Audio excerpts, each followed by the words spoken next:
Bonjour, j'espère que vous allez très très bien. Vous êtes avec Abraham sur votre chaîne LTILT. Donc lève-toi, investis, libère-toi. Aujourd'hui tout simplement, nous allons explorer les aspects essentiels de la gestion d'une porcherie. Que vous soyez nouveau dans ce domaine ou que vous cherchiez à approfondir vos connaissances, vous êtes au bon endroit. Donc, nous allons voir les types de vente dans une porcherie. On va voir également donc les prix de vente au kilo. Et par la suite, nous verrons la gestion financière et la rentabilité.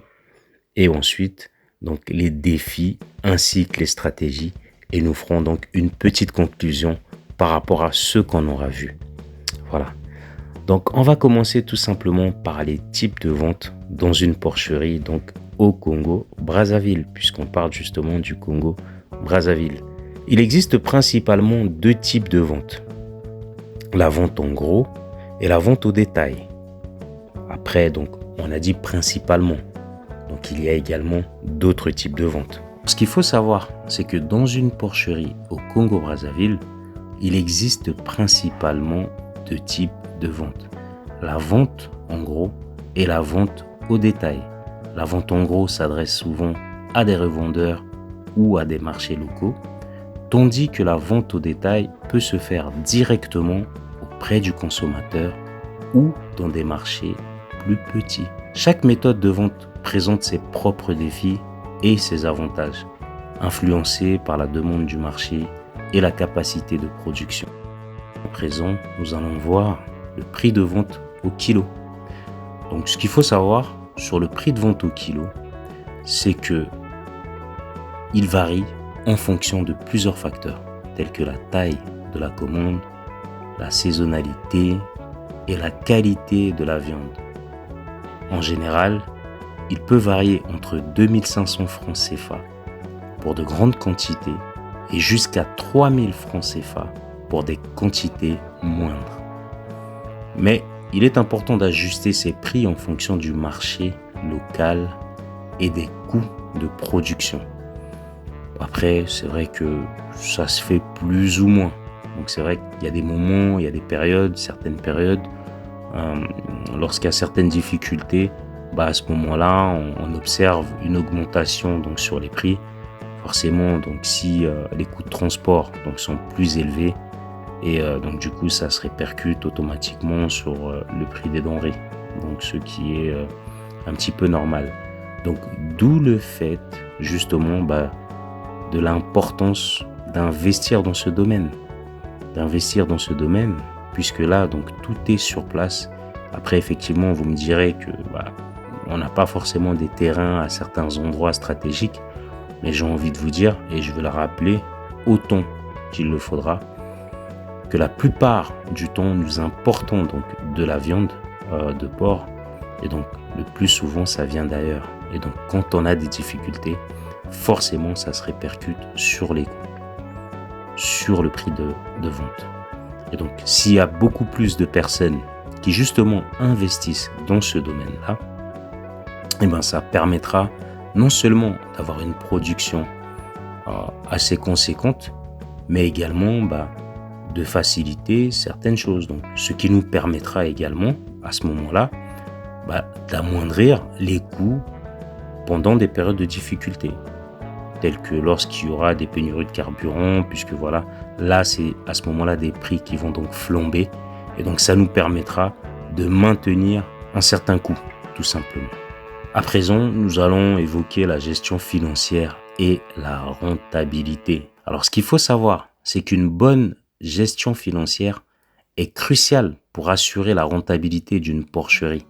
Cela inclut la gestion des coûts d'aliments, des dépenses vétérinaires et des coûts opérationnels généraux, la diversification des sources de revenus et la planification budgétaire sont des stratégies clés pour maximiser la rentabilité.